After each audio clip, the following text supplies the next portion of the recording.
बिस्मिल्लाहिर्रहमानिर्रहीम। आज का जो हमारा टॉपिक है वो है माइटोसिस। इसमें सबसे पहले हम देखेंगे कि माइटोसिस की डेफिनेशन क्या है। उसकी आपको मैं एक एग्जांपल से यूँ बताऊंगा कि जैसे अब ह्यूमंस के जो पेरेंट्स हैं दोनों में कितने क्रोमोसोम्स होते हैं? 46 नंबर ऑफ़ क्रोमोसोम्स होते हैं।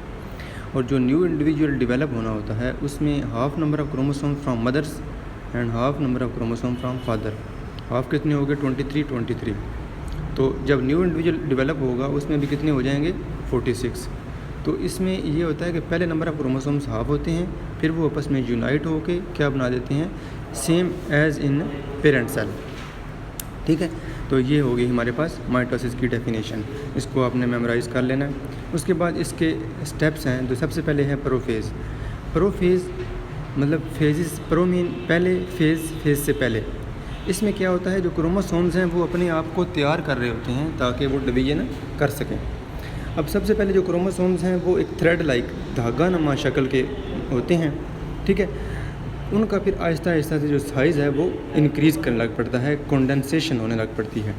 ठीक है, और जो जब कंडेंस होंगे तो उनका साइज़ इंक्रीज़ कर जाएगा, तो उसको हम माइक्रोस्कोप की मदद से हम उनको देख सकेंगे। जब ये कंडेंस हो रहे होंगे तो उसके साथ ही इनकी जो फार्मेशन है क्रोमोसोम्स की वो भी कंप्लीट होगी। उसके बाद जो सेंट्रियोल्स हैं वो डुप्लिकेट हो जाएंगे। सेंट्रियोल्स क्या होते हैं? जो क्रोमोसोम के गिर्द धागानुमा शेप आपको डायग्राम में नज़र आ रही होगी, वो हैं हमारे पास सेंट्रियोल।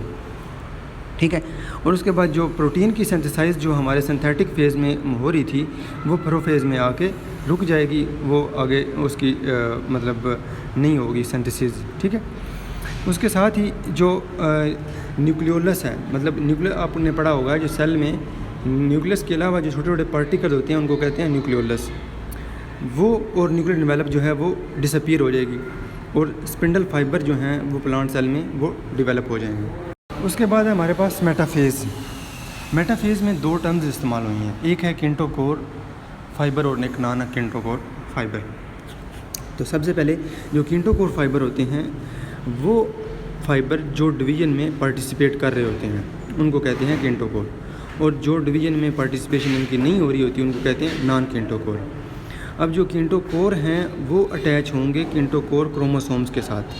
ठीक है, और जो नॉन किंटोकोर हैं वो अटैच हो जाएंगे नॉन किंटोकोर क्रोमोसोम्स के साथ।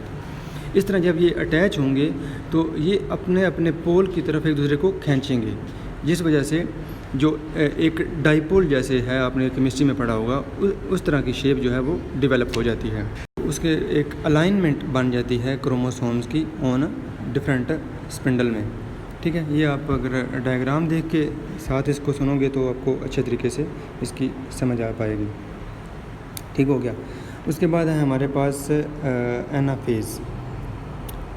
अब एनाफेज़ में क्या होगा, जो किंटोकोर क्रोमोसोम्स थे वो एक दूसरे को अपने अपने पोल की तरफ मूव करने लग पड़ेंगे। इसको आप यूँ अज्यूम कर लेंगे, एक पे नेगेटिव चार्ज है और दूसरे पे पॉजिटिव चार्ज है।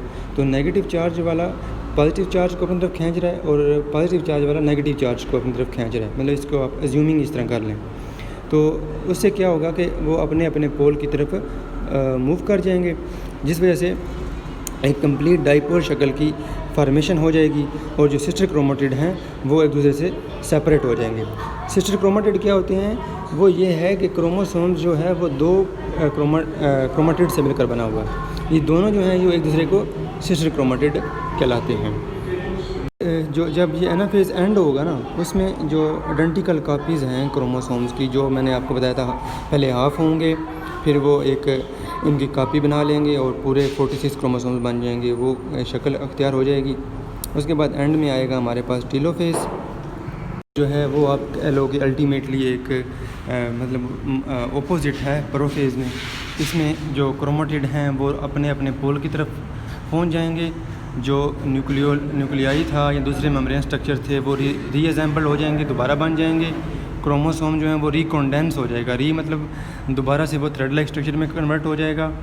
ठीक है, उसके बाद जो न्यूक्लियोलाई जो डिसअपीयर हुए थे माइटोटिक फेज़ में वो दोबारा बन जाएंगे, और इस तरह एक हमारा ये साइकिल जो है वो कंप्लीट हो जाएगा, और उसके बाद दोबारा से जो है डिवीज़न जो है वो स्टार्ट हो जाएगी। ठीक है, थैंक